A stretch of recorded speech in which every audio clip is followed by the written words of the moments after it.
Welcome to FACT's webinar called Troubleshooting Livestock Guardian Dog Behavior. Our presenter is Jan Dohner. This webinar is hosted by Food Animal Concerns Trust. I am Larissa McKenna, FACT's Humane Farming Program Director, and I will be moderating the webinar this evening. Thank you all for joining us today. So to begin with a few quick introductions, FACT is a national nonprofit organization that is headquartered in Illinois. We promote the safe and humane production of meat, milk, and eggs. I direct FACT's Humane Farming Program, which provides a number of opportunities for livestock and poultry farmers. This webinar is part of our Humane Farming webinar series. So please visit our website to learn more about all of our farmer services, including upcoming webinars and our Fund a Farmer grants. In case you haven't heard, we are currently accepting grant applications. So at this time, I am delighted to introduce our esteemed presenter, Jan Dohner. Jan is an author, educator, and researcher who lives on her small family farm in Michigan. Jan has over 40 years of hands-on experience using Livestock Guardians for predator control. She is the author of Livestock Guardians Using Dogs, Donkeys, and Llamas to Protect Your Herd, and the Encyclopedia of Animal Predators. We are incredibly lucky to have Jan with us tonight to share her experience and her expertise, and she will be available to answer your questions later on in the webinar. So with that, I'm going to let Jan get started with her presentation. Jan, please take it away. Okay. Thank you, Larissa, and I want to welcome everybody tonight. We certainly have snow in Michigan. This is our final webinar on livestock guard dogs, and there's going to be a lot of information tonight. And I almost think instead of trying to take notes, I would encourage you to download the slides and the webinar later to study them more carefully, because sometimes it's going to be really useful to look at photographs that I have as illustrations, or to go through a checklist of ways, for instance, like you introduce a new dog. We're also reaching out to other livestock guard dog experts tonight. It's sort of a virtual field trip. And I'm also going to encourage you to seek out their resources for more information in greater depth.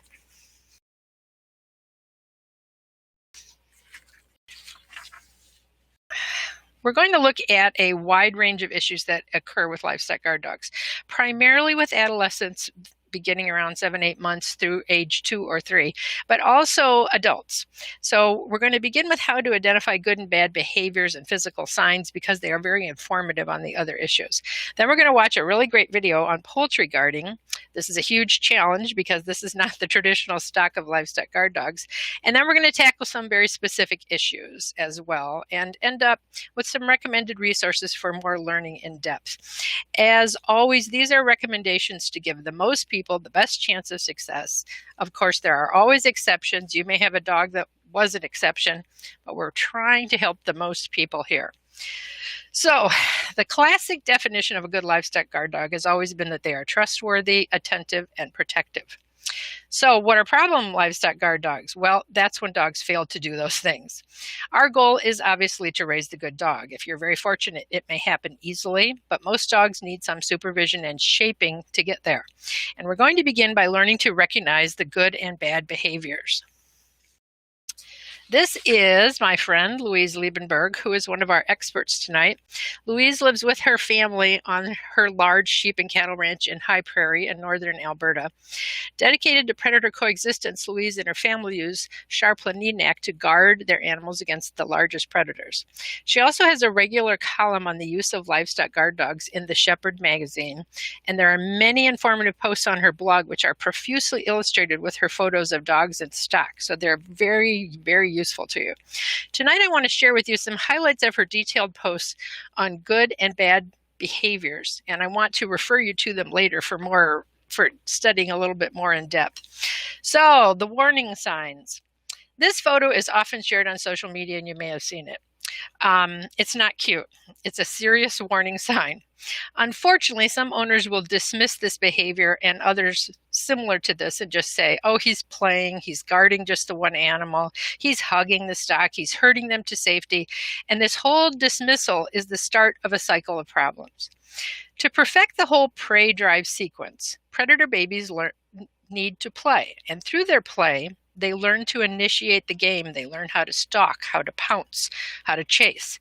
And play behavior is the precursor to the prey drive sequence, and it's all self-stimulating and self-rewarding. Now, livestock guard dogs are bred to have very low prey drive. Their desire to chase after things that are moving should be low. We don't want to encourage any behaviors that increase it. In traditional settings, a shepherd and older dogs would correct and extinguish any of these small play behaviors towards stock, and you need to do the same thing. So the earliest warning signs can be very common. I think many of us see some of these. And it's things like play bowing to the stock, which means they're trying to initiate a game with the stock. Sometimes the stock does it to the dog, especially young ones. Mouthing either your hand or the stock, and if you don't actually witness it, you might find slobber on your stock.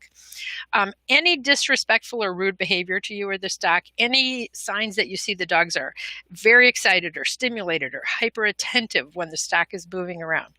You should immediately correct the dog with sharp no.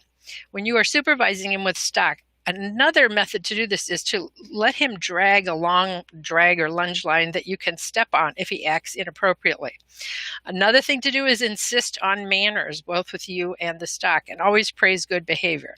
Something that can be kind of a complicating issue to this is if you have a very young dog in a very small space with very few stock, they may be bored and full of energy, and you may see a little bit more of this that you need to work on. Where we begin to get concerned are when behaviors begin to escalate. And these escalating behaviors need to be stopped immediately. They're all about dominating and controlling behavior or actual aggression. And they can be things that we see like pulling wool or mouthing the stock. Lots of them are about hurting or pushing the stock around or separating an individual, or maybe not letting the stock near resources. At this point, you need to correct these escalating behaviors, and you have to be able to observe the dog when it happens, not out of sight. And the best thing is actually if they're right in the act, or even right before, if you are alert to a sort of sign of their behavior. The dog needs to be stopped immediately and prevented from reinforcing his own behavior.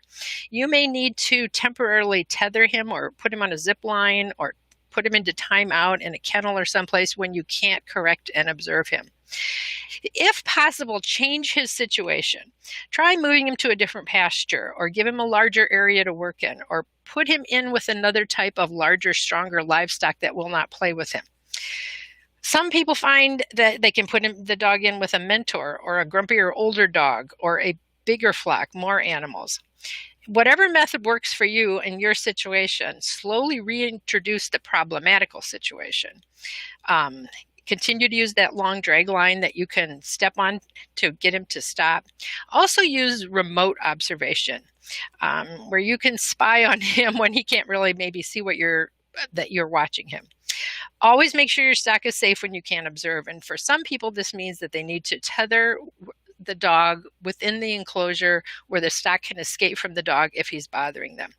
And something I guess I want to give you hope with is teenage dogs often go through a period of craziness, sort of just like a real teenager. And just about when you are about to give up, they mature. Some dogs are mature at 18 months, and others don't mature till 2.5. And you just have to keep praising good behavior, using your timeouts and corrections for poor choices. There really isn't a magic pill to solve this problem. Finally, I want to talk for a few minutes about truly serious behaviors. They are on a continuum from those escalating behaviors that we just discussed. And if they're not stopped, they can easily result in a tragedy. You have to remove the dog from the situation, and you pretty much have to start over with him. You may be able to place him in with another type of larger, stronger livestock that will not tolerate this, such as cattle or large, tough sheep or goats, or an older mentor dog. But in any case, you're going to need to really strictly monitor the dog. If this behavior has become really ingrained in the dog, so for some dogs, it may not be fixable. So we're going to take a quick look at some of these really serious behaviors so you can identify them. These photos are courtesy of Teresa Wagner of Novelty Farm in Missouri, who recorded the multiple issues with a livestock guardian dog, and this is a Gampier who has cropped ears. And his bad behavior was continually escalating from puppyhood, and so that he was ultimately removed from all contact with stock. But she took the time to record what these dangerous behaviors look like. This is the hard stare. He's focusing too intently on the stock. You can look for this sort of tenseness in his body. He has alert ears, and you can see the stock keeping an eye on him. In contrast, you can see the gray dog standing up next to him, and this dog is like looking away to diffuse the tension. And the sheep aren't looking at that dog. They're not worried about him. And at this point, the hard stare has moved into stalking. The dog is up on his feet. He's beginning to move, and you can see that the sheep are getting wary of him. And I want to show a little bit more about what the stalking and hard stare behavior looks like. Strong eye, and this is a good look at it. You can see that he's crouching and he's tense and he has that strong eye or stare. This is the kind of stalking behavior that we often see in herding dogs, but it's completely unacceptable in the livestock guardian dog towards stock. This dog is not doing what livestock guard dog folks call walking lightly or calmly or softly with his head and tail down, which is a good behavior. So now we see that he is now moving the stock fast and he's pushing them. And the stock are alarmed. They're reacting like a herding dog. So I want to make something really clear here. Livestock guard dogs don't herd stock. And you will hear that, but sometimes it's a behavior being confused with other things. Livestock guard dogs will alert stock to a potential threat, and the stock may become alarmed or run away. The stock may also run to the livestock guard dog for protection, or the livestock guard dog will place himself between the stock and the threat, and they all may move towards a safer location in response to a threat. One dog may stay with the stock while the second dog moves forward to confront a threat. You may also see livestock guard dogs walking with stock as they move, just like we see them moving with stock in their homelands as they travel to new pastures. All of these things are not herding. They're the work of a livestock guard dog. So let's take a look at the positive signs, because these are the good behaviors that you want to praise your dog for and reassure yourself and him that he's doing a good job. And again, Louise has captured many of these excellent photos of good behavior, and she has more on her website. You sort of need to train your eye to see these things. And this is choosing to stay with stock. And the dog is calm, the stock is calm. You can see that calm, soft expression and soft eyes in the dog. And this is an excellent photo of proper soft expression and body language. The dog is calm, the ears are down, the eyes are soft, it's non-confrontational. The dogs are even looking away while sharing space or resources. This is a good livestock guard dog being protective. Even though you can see that he's protecting a mother with a brand new lamb, he's not threatening to the ewe and her new lamb. He's keeping a distance. He's looking away, not interfering. He's still protecting. And this is that walking calmly that I mentioned before, in opposite to that hard stare, crouching, stalking behavior. The head and tail are down. The stock is completely undisturbed, even though the dog is walking right by them. And this is nurturing and greeting. And this is positive as opposed to the biting that, for instance, that we were talking about, or mouthing of stock, which would be a bad sign. This is nurturing and greeting, and the stock is calm and the dog is being very submissive. You can see soft eyes. Licking at the mouth is a good sign. It's sort of a greeting sign. One thing you do need to watch over for is too much attention to a newborn. Sometimes a dog can attempt to protect the newborn too much, perhaps keeping it from its mother or licking it too much. It's often a fault with young dogs who should not be unsupervised with newborns or babies their first year, and carefully introduce their second year, where you can observe and reassure yourself that they're behaving appropriately. This is staying with stock, and this illustrates this moving with stock idea. The stock is calm. This is not herding. This is what we think of when we think of livestock guard dogs, moving and staying with stock. I'd encourage you to go back later and study these images to help yourself sort of identify these good and bad behaviors. So stock can also be at fault here or contributing to problems with a young dog especially. And this photograph's by Kat Erbiget from the Shepherd magazine, and it's good behavior. The dog is being submissive. The ram is not, concerned at all. The role that stock play in the development of a young dog is important to consider because it can lead to bad behavior. And we talk about this frequently. Lambs and kids are very bouncy, and they can encourage a dog who has more chase tendencies. Lots of experienced people just think that baby dogs don't belong with baby animals. That first year, they're just too young, and they're just both too inclined to play. It becomes a more serious problem when the dog is being injured by the stock as well. So now, for instance, is breeding season for many of my fellow sheep keepers around here. And some people have been complaining that, the ram is suddenly bothering the dogs, butting them or maybe aggravating them. And sometimes dogs need to be separated from stock during breeding season for that reason. You have to be concerned that a young dog who is being bullied away from his food might learn to lunge and bite at the stock, or a pup that's getting hurt by goats might become fearful and want to escape the pasture. I would suggest that you do need to give all dogs a safe sort of water, rest, feed area. And you can do this through the use of a creep or a jump gate. Just give them a place to get away if you are concerned that sometimes the stock is bullying them too much. So we're going to look at a good video by Anna Abney and Jamie Scott, who are two of the admins of the Learning About Livestock Guard Dogs Facebook group. And they also have a YouTube channel where they have made a series of videos illustrating livestock guard dog training. It's a 7-minute video, and it clearly illustrates the proper behavior with poultry, but it also shows you how to train and supervise them. We're going to see Anna with several of her livestock guard dogs, which are Central Asian Shepherds, and you're also going to see her smaller black herding dog, an English Shepherd. And that English Shepherd is with her because she is out there doing chores. The little herding dog would never be left alone to guard poultry. So I think we're ready to go.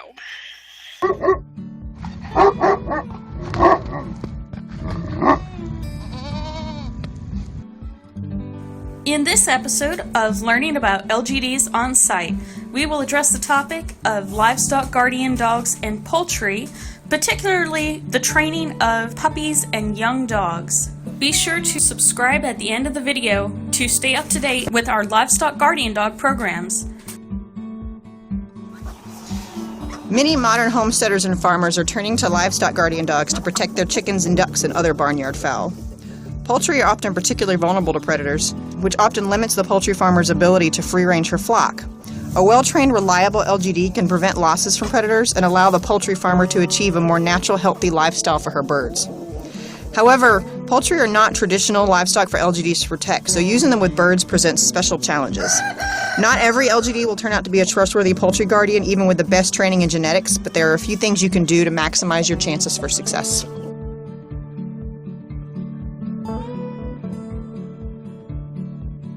The first step with any working LGD is to purchase a dog from a reliable breeder with good references who can prove the working heritage of her dogs. If you can find a breeder with dogs already experienced with poultry, that is the best bet.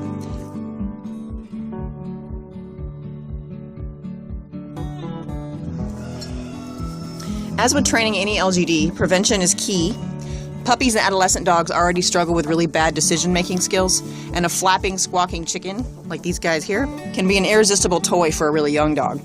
If they're able, many puppies will inevitably kill a chicken or other bird simply because they're playing with it to death. They're not really killing it deliberately, they're just, wow, this is super fun, it's squawking, it's squeaking, and they just keep going until the bird dies. It's rarely deliberate, but they're little birds and it's a big puppy, and they're just not holding up very well to that kind of play. So in the beginning, the ideal is to keep them completely separated. Often this means the puppy's area needs to be chicken-proofed because chickens are really pretty dumb, and they will actually fly into the pen with the puppy, get killed by it, and then the next day the rest of the flock will do it again. So poultry netting across the top is usually a really good idea.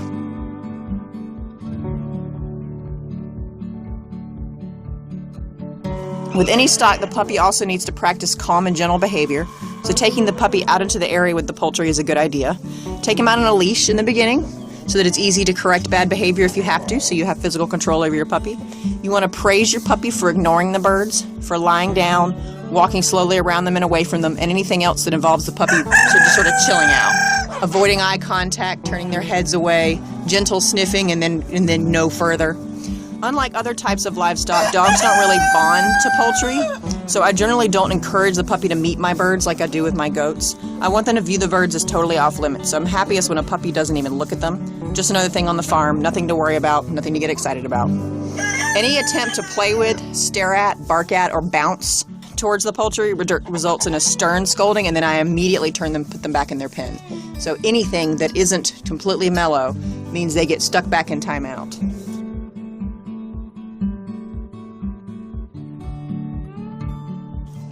I do have one exception to my rule about no interaction, and that's if I have a mother hen or a duck with a brood. In that state, the mother birds, at least mine, are really, really protective, and they're often really good at teaching puppy manners. So I will let a pup get close in that scenario just so one of my Muscovy girls can wallop the puppy and teach it a lesson that it certainly will not forget.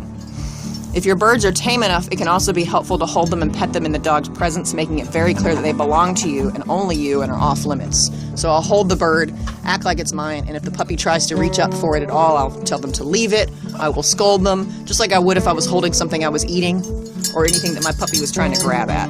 I do strive to protect my puppy from bullying by roosters or drakes because they can overdo it, unlike a mother. A mother won't continue to pursue the dog after it's protected its flock, but the males can sometimes be real jerks. So if I have a really rude rooster or drake, first of all, I call mine, but if you have a really rude rooster or drake, try not to let it get after your puppy too much, because you don't want your puppy to be afraid of your birds, just respectful.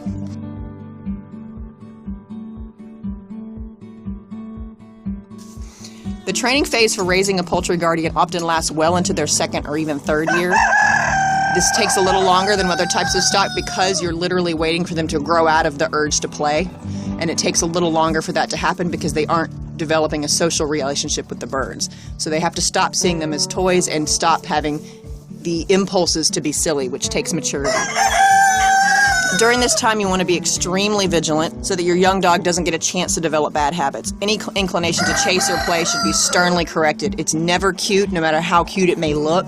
It's always very, very naughty for your puppy to attempt to play with your bird.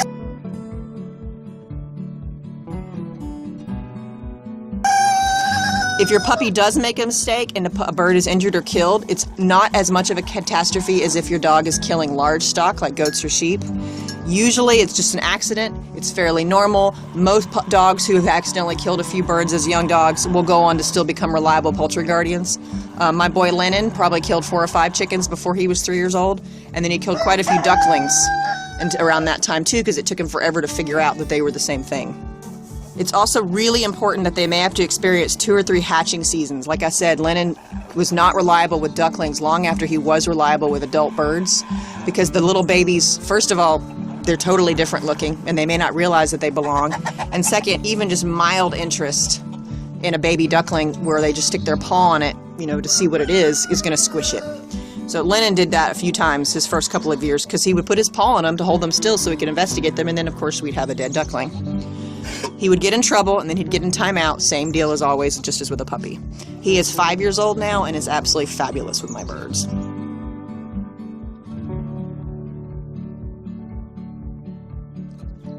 The failure rate for poultry guardians will always be a bit higher than for more traditional hoof stock, but so far I have been successful using the techniques I talked about today. I would not be able to keep such a large free-range flock of Muscovy ducks and laying hens if I didn't have my Central Asians on duty. I have not had a single loss to predators with the dogs on the job.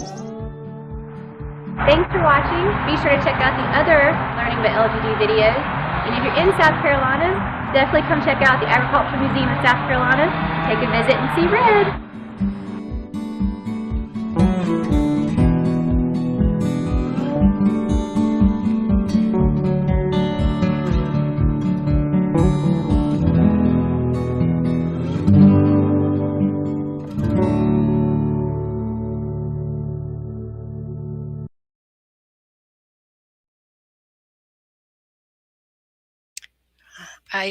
I really, really enjoy that video because it actually shows you what you're looking for in good behavior in the dog, especially around poultry. Poultry is always going to be a challenge, as Anna said. It takes longer. I know we have a great desire and need for Poultry Guardians, but it's just not something that can be accomplished rapidly or overnight. I want to go on and talk about some of the main issues around the use of livestock guardian dogs, and they're a little more complex than just the simple things about training a puppy, for example. Multiple livestock guardians. So you need to assess your need for more than one livestock guardian dog, and there's a number of factors to consider here. Some people have low predator pressure, maybe an occasional lone fox or a coyote, versus high predator pressure, which would be like day and night pressure, packs of predators, large predators. There's no way a single dog can work 24 hours a day. And so if it's turning into that type of job, you need more than one livestock guard dog. And for instance, a single livestock guard dog can't begin to handle something like a mountain lion or a bear or packs of coyotes or wolves. It also has to do with the number of stock animals that you have. Some people only have a handful of goats or sheep versus people with large flocks or herds. But this is also very, variable, and you need to take into account other factors as well.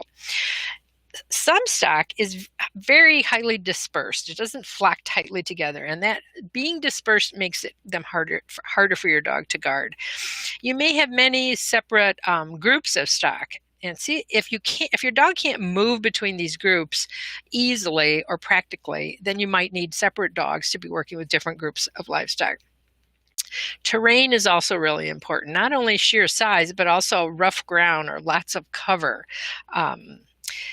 The human presence is also really important. If your animals are kept up near your home, if you're frequently seen out about and on your farm, that also deters predators to a certain extent. But some people are using more remote pastures or areas that are hard to see from your house, or no one's home during the day in your house. Some people use remote pastures versus night penning. If you bring your sheep or your animals back in close at night, that makes it easier for a single livestock guardian or maybe two to take care of versus them staying out in a remote pasture at night. There's also the question of pasture lambing or kidding or calving versus bringing them into a lambing shed or something that would be more protected.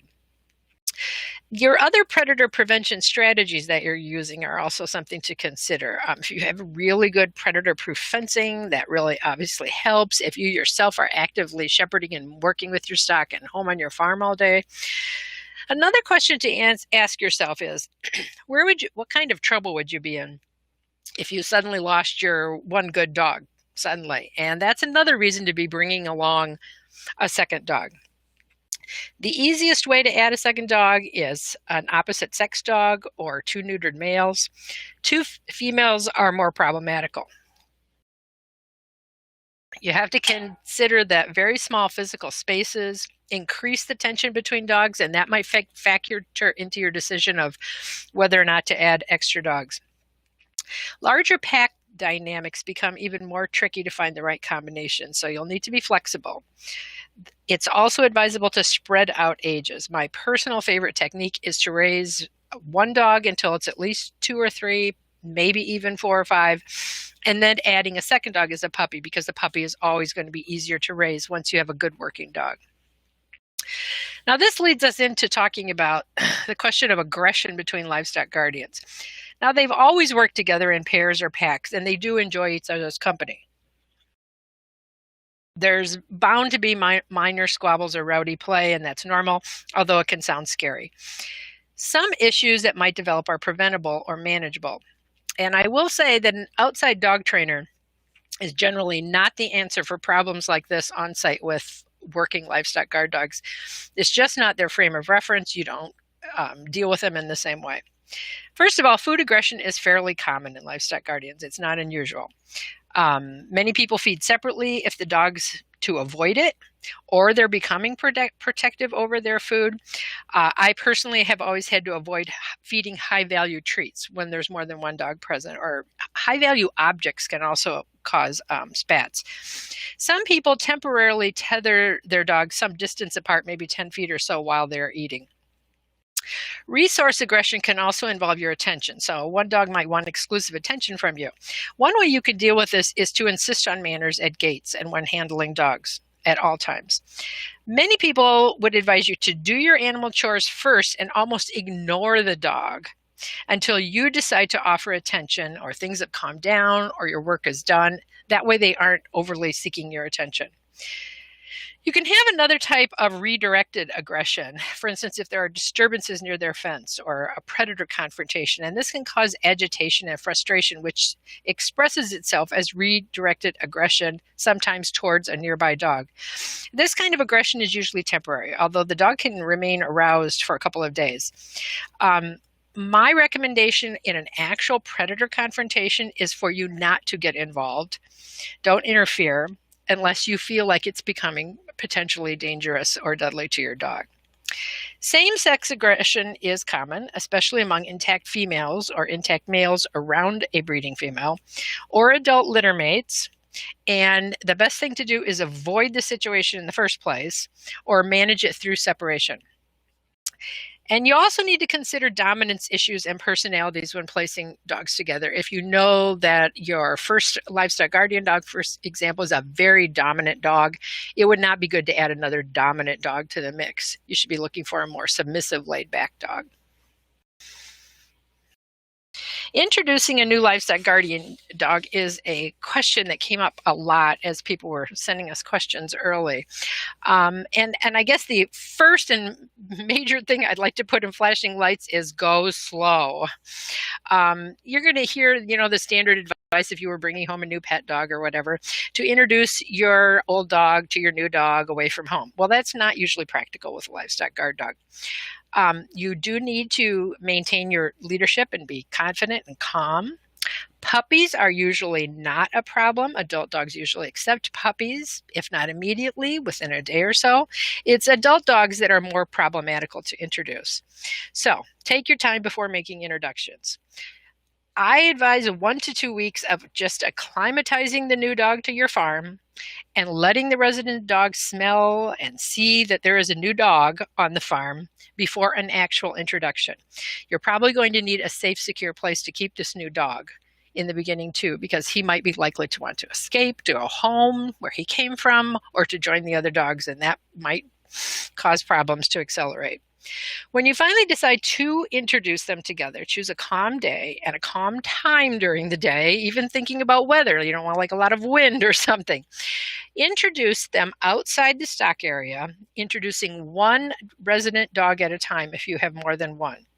Large spaces are better than small spaces for this introduction. Keep both dogs on a leash, so you're going to need someone else. Keep the contact indirect to avoid a direct confrontation. Just let them see each other at a distance, maybe walk by each other, and then move the new dog a little bit closer. You need to stop if you see that they're starting to posture and become really upset. Just get to try it again on another day. If things seem positive, start moving the new dog to an area closer to your existing dogs and stock so you can see how things are going. Later, when you feel like it's time to start, that they seem to be accepting each other, there may be some loud disagreements and pecking order sort of confrontations. Only remove the new dog if it seems dangerous. You can always go back and repeat the process. I do need to mention that some conflicts between dogs can be serious, and they may require separation if they continue or become worse. Some dogs truly dislike each other and they need to be housed separately or worked separately or rehomed if that's not going to work for you. Herding and pet dogs are another common question we have. We strongly discourage play and hanging out together because you want to discourage all that playful behavior, and you also want to discourage acceptance of strange dogs.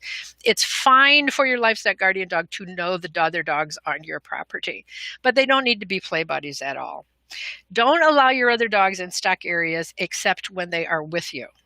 Discourage neighbor dogs from coming over and people who are visiting you from bringing their dogs over. You want your dog, your livestock guardian dog, to protect your stock against strange dogs. And we see all too often if a dog has been overly socialized to accept all strange dogs, that it won't protect your stock when it needs to. Herding dogs, your livestock guard dog should tolerate your herding dog when it's underneath your control. An older rehomed adult you bring to your farm might not. That might be a harder process. Sometimes older established livestock guard dogs may have issues with your new herding dog, and you need to consider that this needs to be an introduction over time. Avoid stressful situations like shearing and loading, or when you're having vet visits and stuff. Sometimes it is just best to put the livestock guardian dogs in a safe place while all this commotion is going on and you're using herding dogs. And it's very unlikely that they're going to tolerate strange herding dogs brought over to your property to learn to, if you're working with sheep, to learn to herd, or you're bringing in, strange dogs to help move stock or do something. That's not likely to work out. Another type of aggression that we need to be concerned about is aggression towards humans.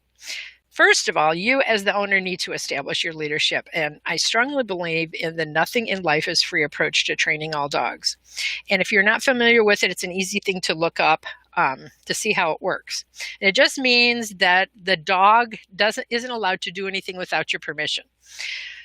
Don't make any assumptions about any livestock guardian dog's behavior in an unusual or stressful situation. And this is especially true for a rehomed adult. Some people become overly confident after a few weeks that things are going well, but you have not seen this dog in all situations, and it hasn't experienced all situations on your farm. Maturing dogs also can change. Previously, a young livestock guardian dog may be very friendly to visitors who come to your farm or to other dogs. But suddenly, as they become mature, we often see this sort of sudden turn towards seriousness. And you need to be aware that it can happen and not set yourself up for some situation or think your dog is behaving badly suddenly. It can just be that it's taking its job seriously now. Your dog can also perceive a threat that you don't see, and this happens more than we're sometimes aware of.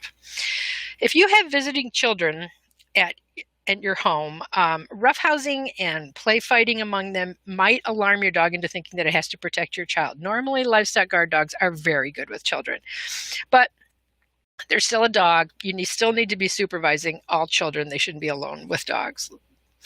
Preteens and teens tend to look like adults to dogs, and they begin to treat them a little bit more like adults and become a little less forgiving and a little more suspicious, especially of a stranger visiting preteen or to your property.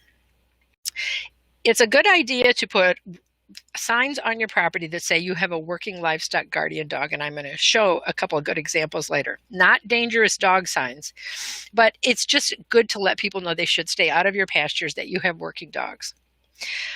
You need to introduce guests to your property. Guests shouldn't just arrive and wander onto your property, and the guest must be in your presence. The dog needs to be under your control. And I would really encourage you to limit the amount of people who you think the dog needs to be introduced to. If someone has come over for coffee and they don't come very often, I would never go out of my way to introduce them to my livestock guard dog. If you have farm customers, you might want to consider how you could set things up to prevent the dog from interacting with them. You might need to plan a strategy for these kinds of visitors and deliveries. Like, for instance, you may need to have an area where the dog is fenced out of this area during the day. Some people find that it's helpful to use driveway gates because it prevents access to your farm without your knowledge. So you need to also protect your dog and workers on your property. So if you're going to have strange situations like we've mentioned before, shearing, vets, farriers, utility workers, other kinds of people on your property, I always believe you err on the side of protecting your dog, which means removing your dog from the area where these people might be and putting it in a safe place. The other thing you have to be concerned about is neighbors. Even petting your dogs through the fence can easily become teasing or harassing through the fence, which are two things you definitely want to prevent because that can lead to aggressive situations as well. So I had lots and lots of questions about roaming the last two sessions and before this one became two. As this study that was shared by Texas A&M reveals, nearly 50% of livestock guardian dogs are dead within 6 years, primarily due to the accidents that were caused by roaming off property. Things such as being lost, stolen, shot, hit by cars, poisoned. The greatest danger to your dog comes from roaming. Yes, some dogs may stay even in poor fencing, and good livestock guardian dogs remain with their stock even on open grazing. But the reality is that many LGDs will attempt to roam. They have a natural instinct to patrol out. They were developed on unfenced areas and used on unfenced areas, and this just isn't part of their wiring. It's also a basic conflict with what most of our farms have boundaries, and that roaming brings serious liabilities to you. It also means that they are not home protecting your stock when they're 2 miles away. Livestock guardian dogs also roam because they are enticed by things attractants. It could be other dogs in heat. It could be food or companionship, attention. They might be trying to get near your house, near the neighbor who's been friendly. They might want to play with you. Other farm dogs they might want to play with. All these things that we encourage you to be careful about are also things that could later attract them if they were allowed to do these things when they were younger. I'm also going to mention neutering intact males. I know lots of people read a lot of information these days about waiting to maturity, but if you are starting to have problems with an intact male dog roaming who is still an adolescent, my personal opinion is that keeping your dog safely at home is just as important to them having a long life. And if they're going off because you have neighbor dogs in heat and putting themselves in dangerous situations, maybe fighting with other neighboring livestock guardian dogs, you really need to consider neutering when they're an adolescent. So how do we deal with roaming? Well, the best prevention is to never allow a puppy to escape. Once successful, escaping is established behavior. It's hard to stop, which is why we focus so much on training puppies with fences. Puppies and rehomed adults need to be kept in the most secure places that you can offer at the beginning. If a dog does escape, you need to confine it until you can prevent the way for it to escape again. It's the repetition of escaping that wires it into their brain. Don't encourage jumping over fences. Use gates to move dogs between pastures. There are jump gates and portholes that will allow your dogs to move through fencing if you need the dog to move through different areas on your farm, but don't teach it to jump over fences. Don't teach your dog to jump up on a fence to get attention either. Many people lean over a fence to pet the dog or feed a treat or something, but that also is another thing that's encouraging them to get up on the fence. Some dogs roam because they're bored, and they may need a companion. They may need more room if they're in too small of a spot. They may need more work to do, more stock around them. I do want to mention that perimeter walks are unnecessary and unproductive for livestock guardian dogs, although you hear this advice frequently. Livestock guard dogs don't learn boundaries like some other types of dogs do, because these other types of dogs, like herding dogs or hunting breeds, they're very biddable. They're very eager to please. When I get a new herding dog, I walk my boundaries a lot with that dog in the evening. I would never bother with a livestock guardian dog. You also don't want to encourage your livestock guard dog to leave the stock or leave their work area. So putting them on a leash and taking them out into other pastures and places where they don't work yet is not helping. So we need to talk about fencing. We often inherit poor fencing when we buy a farm. Previously, the stock may have been kept in by 2 or 3 strands of barbed wire or other widely spaced materials or fences in poor repair, but you are frankly going to need to fix up the fencing and improve it if you're going to use a livestock guardian dog. The types of fences that need improvement are just plain board and rail fences, any kind of wire that's widely spaced, especially non-electric wire. Gates are frequent sources. People use pipe gates or board gates that have spaces that dogs can fit through. Not having enough height is a problem, and all those sort of gap areas around gates or low places or something. So what do you do to fix it? You can add electric wire on top, and you can add scare wires at sort of puppy height or to prevent digging out. You can add electric wires to fill in spaces. If you have 3 strands of wire now, you might need to add 2 in between them. You can build up even more height with that electric wire as well. You need to fill in board fencing or gates with wire mesh or livestock panels. And this brings us to this idea of invisible or radio fencing, which has become a really important tool for a lot of livestock guardian folks. It's especially useful for confirmed jumpers or diggers if you're already having a problem, because they learn to avoid it just like they learn about electric fencing. You mount the invisible fence wire on the fence with zip ties. And on my website, I have a page called Tools for LGD Users, and I have some recommended systems for farms, links to instructions, as well as photos of jump gates to prevent fence jumping. So a quick mention about failure to guard issues. Most dogs from good breeders will work out if they're properly bonded and supervised, and some will be nearly perfect from puppyhood. But some dogs just don't have all the necessary traits. They're too active, they have too much chase drive, they're too people-oriented, they're too fearful. There's a lot of different factors, maybe in how they were handled and trained before you got them. Some of the failure to guard issues are fixable. If they're overwhelmed by predators or terrain, you need to divide your stock into smaller, more manageable areas, or consider additional dogs. If the stock is bullying the dog and chasing it out of the pasture, that's might be a temporary problem during breeding season, but if it continues, you need to either cull the stock or provide a safe retreat for the dog.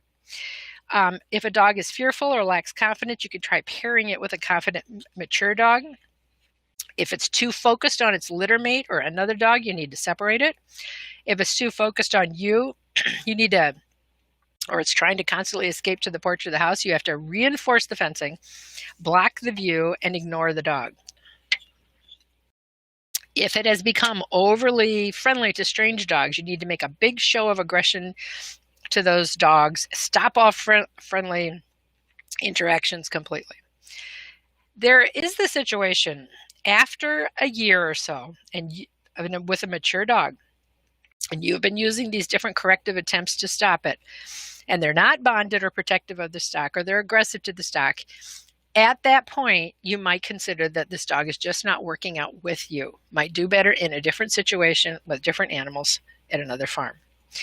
Another thing that can happen is that your previously good livestock guard dog will seem to now be failing or starting to be aggressive to stock or other LGDs. You need to consider whether this dog has a health issue or starting to develop some old age problems, or whether some stock is now behaving aggressively to him or the predator load is increasing.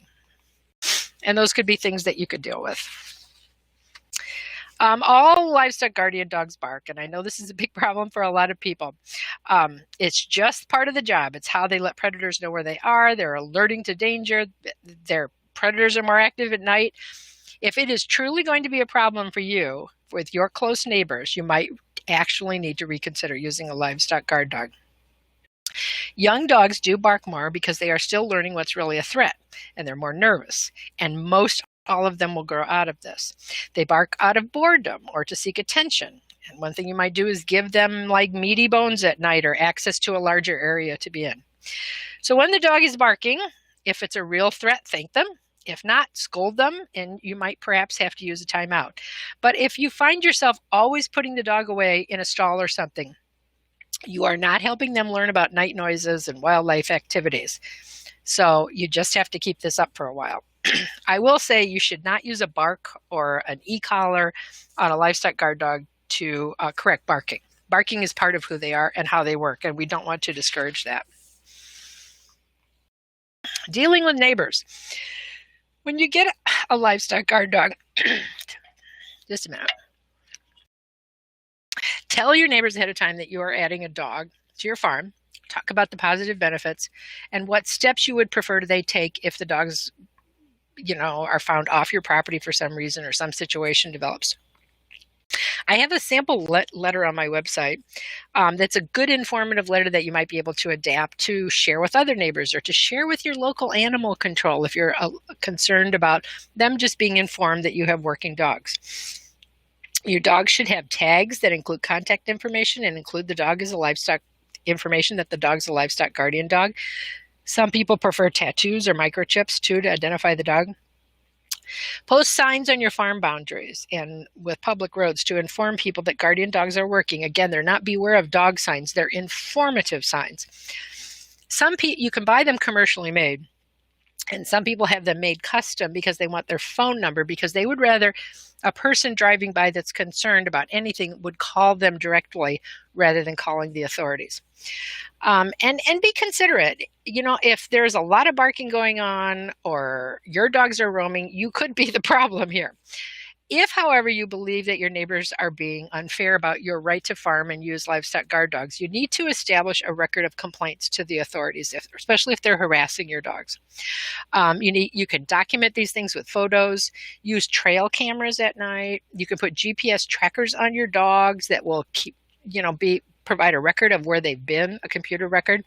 And you might need to consider the right to farm laws in your area that allow you to use a livestock guard dog. I also want to talk just a minute here about tools that we use in training livestock guard dogs that could be considered controversial at times. There are questions about ethics and effectiveness, and you need to be aware that there can be legal restrictions about some of these tools where you live. You can also cause negative neighbor or public relation issues, and they can be a danger to the dog. So you will hear about some of these things, but you need to take the time to make your own evaluation. So I'm going to step in here and give my own personal thoughts on this. There is definitely a place for temporary tethering in supervising and training livestock guardian dogs. It's also good for dogs to learn to accept some tethering for safety or control at the time that you need them to be maybe have visitors or workers on your farm. Some people will use yokes, and they can be useful in certain situations for training young dogs not to force their way through fences or to go under fences. This is a temporary training tool, not a permanent solution to a fence issue. And I admit I find that picture of the dachshund with the spoon tied to them sort of funny. You can find designs for making a safe yoke out of PVC pipe on my website and also at Learning About LGDs. Some people use dangles, and that's what this one dog is carrying there, which is a short length of water pipe attached to his collar to discourage chasing. This is, it's supposed to, discourage the dog from running. I don't think this is the best way to discourage dogs from chasing. I think the other methods that we have talked about are. I definitely feel that in adult dogs, it's counterproductive. It prevents them from doing their job. Drags are, in my opinion, outright cruel. This is tying a livestock guardian dog to heavy objects like tires in the idea that they won't roam. This isn't the solution to roaming, and it's very dangerous to the dog. I just can't support the use of drags at all. I personally don't use or remote training collars because I think they can be very dangerous in the hands of an untrained person who might not understand the behavior that they're seeing or correct the dog at the right time. And I just think that our tried and true methods of raising a livestock guardian dog are more appropriate and safer to use. Spiked collars, on the other hand, are a protective tool that are used in many LGD homelands to protect the dogs. And a decision to use them should be left up to owners that are dealing with these large predator situations. They aren't a solution for everybody.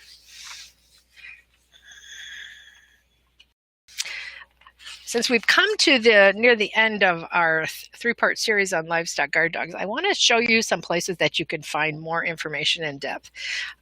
These are 3 really good books about livestock guardian dogs, and especially Kat Erbigit's book, Brave and Loyal. If you're in Western ranch country or you're using open grazing at all, Kat is doing the same thing, and she offers a lot of insights and excellent information into how you incorporate dogs like this on these kinds of grazing situations and with large predators.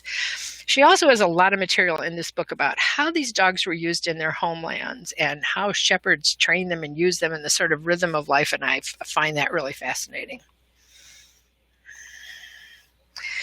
The resources that are good places to pursue more knowledge are Louise Liebenberg's website at Grazery, at the name of her ranch, the Learning About Livestock Guard Dogs Facebook and website and YouTube channel, which is sort of a no-nonsense place to get answers to your specific questions on the Facebook group from people who are experienced with livestock guard dogs. There are a couple of really good websites full of good educational material. And the USDA and especially like Texas A&M have also put out some really good booklets about how to raise and train livestock guard dogs. You can also check out my website where I also have contact information. Before we begin the questions that people might have thought of this evening, there were 3 or 4 that came to me before the session started, and 2 or 3 of them are really important things that we need to probably discuss. One is this question about farm sitters and other workers on your farm. It can be a really long process to get your livestock guard dog to accept farm sitters that they don't know. It may take several visits and introductions to get them to accept a new person. It can be more difficult with some of the more reactive livestock guardian dogs that we discussed previously than others. Personally, I put my livestock guard dog on a leash when I want them to meet people, and I start doing this at an early age. And they come to see this as a signal that they need to sit and be calm. And we don't pay a lot of attention to the dog. We just talk, the visitor and I. Do these introductions away from stock at first so the dog's not feeling protective. Just sort of the steps we used for meeting new dogs. The dog also needs to see you interact in a calm and friendly manner with this person and over time. Livestock guard dogs do better with people they met earlier in life. So if you have regular farm help, in the best case, these people are also maybe helping you with chores periodically or handling the dog from the beginning, because dogs on ranches see regular workers as all belonging. And this is helped by the people who work acting confident and having the same consistent expectations. If necessary, it's also possible to arrange for feeding and chores that can mostly be done outside of the areas where the livestock guard dog is if you're away from home. And this will help minimize interactions if you're uncertain about how your livestock guard dog is going to behave in your absence. I had a lot of questions about free-range poultry guarding and roaming. And this is tough because some people are letting their poultry free range out of fenced areas. And your dog is not going to stay with these birds the way that it would stay with other stock that it forms a real emotional bond with. Consider the use of something like electro netting to keep your poultry and LGD in an area. You can always move it between other areas. It's easier for a livestock guard dog to control and patrol around poultry pasture enclosures, around chicken tractors, things like that. But you can't expect the dog to just stay with birds outside without good fencing. I had a question about a livestock guard dog, for instance, and I had 2 or 3 of these, not bonding to alpacas. Maybe they were raised with goats or something else. Whenever you get a new dog, the dog has to become used to your stock, and that's what we tend to focus on. But the stock also has to become used to the dog if they're not used to having a livestock guard dog. Alpacas can be more aloof with their LGDs than some other stock, but just like all stock, the newborns that you raise on your farm that are later raised with livestock guard dogs are all going to be more comfortable and more bonded to your livestock guardian dog. And finally, before I start taking some other questions here, I noticed somebody typed this in at the beginning about thunderphobia in livestock guard dogs. And this is a difficult issue. It happens with pet dogs. We do see it with livestock guardian dogs as well. It's usually not a serious issue because predators are usually not active in serious thunderstorms when a dog might be afraid. Provide a safe place where the dog can retreat. It's more serious if the dog seems to become irrational or uncontrollable, and you may need to talk to a veterinarian about medication or something else. We don't have a magical cure for that any more than we have a cure for our pet dogs, really. It's something that we kind of can struggle with. So Larissa, are we ready for some questions? We sure are. So anyone that would like to raise other questions, feel free to type directly into that side chat bar, and we will do our best to moderate that and get you some answers. Okay, somebody's talking about the puppy playing with the adult LGDs. That's fine.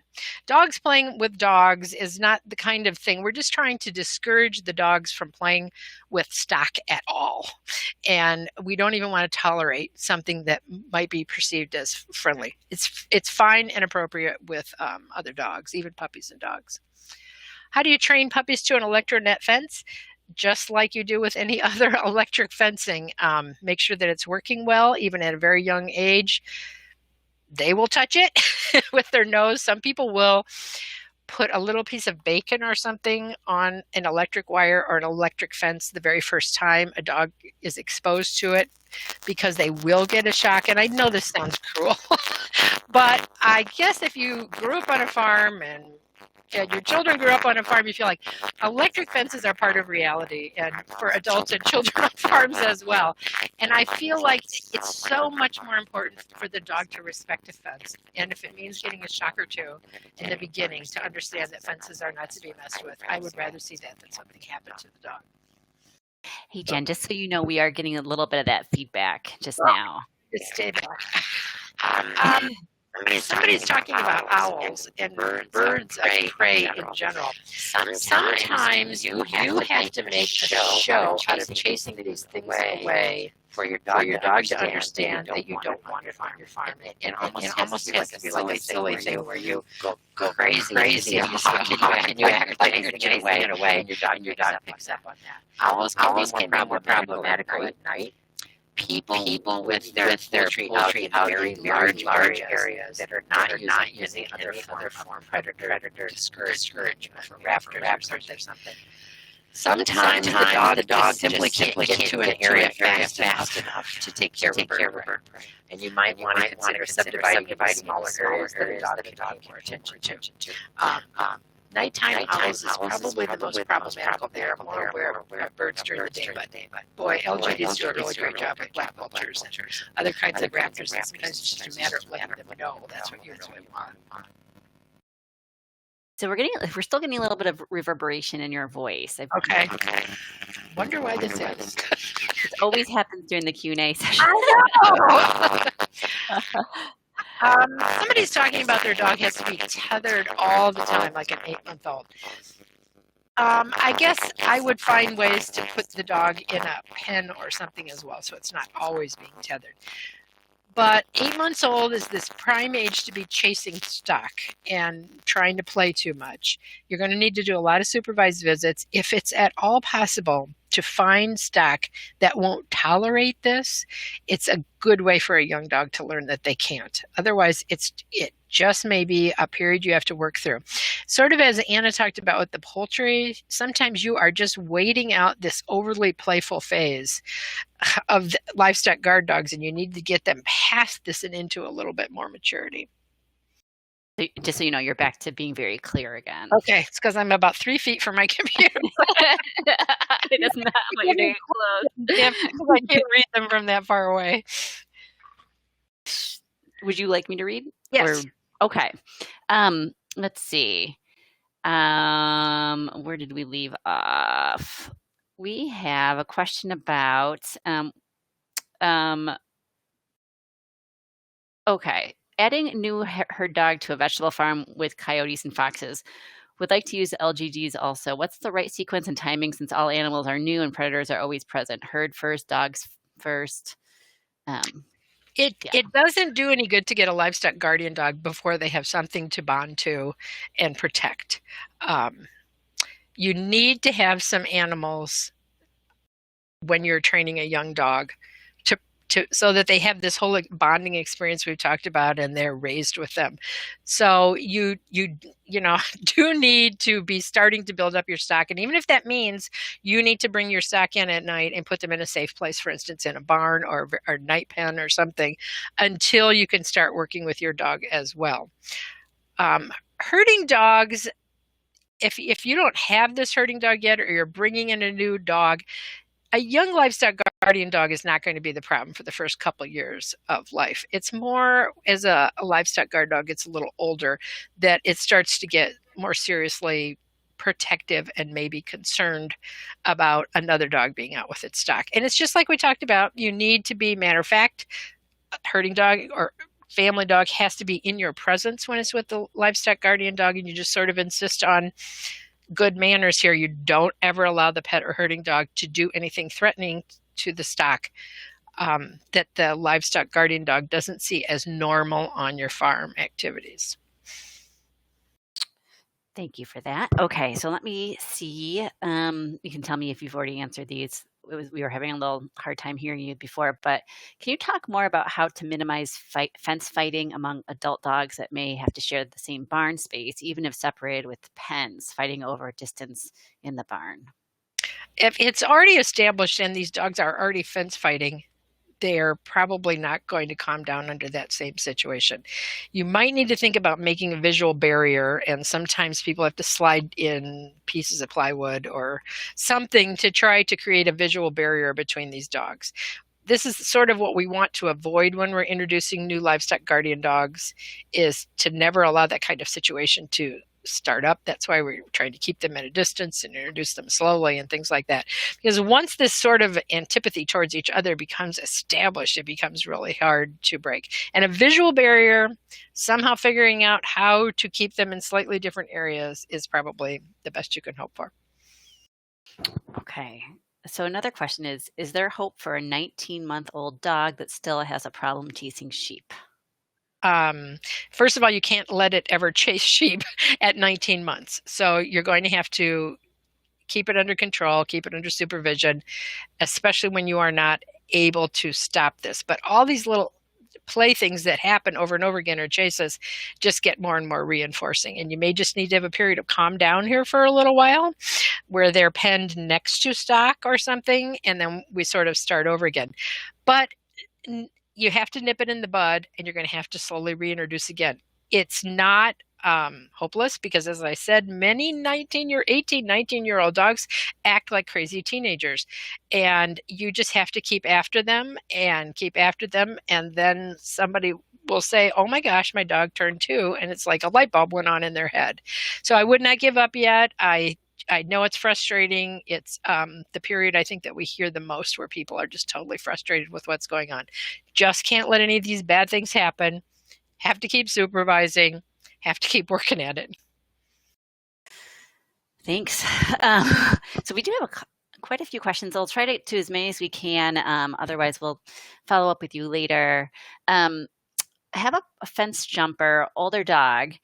Have tried to use invisible fence on the electronut, but they're still jumping. Try to yoke, no luck. Is there anything that you could say about that? An invisible fence should absolutely keep a dog away from a fence. If it's powerful enough, if it's turned up enough at the unit, if it's turned up enough at the collar, some people have to move it. They can't string it on the fence. They need to move it back inside the fence 2-3 feet. You may need to lay it on the ground or bury it or something, because you need to make that zone that the dog doesn't want to enter too large so it can't go over the fence.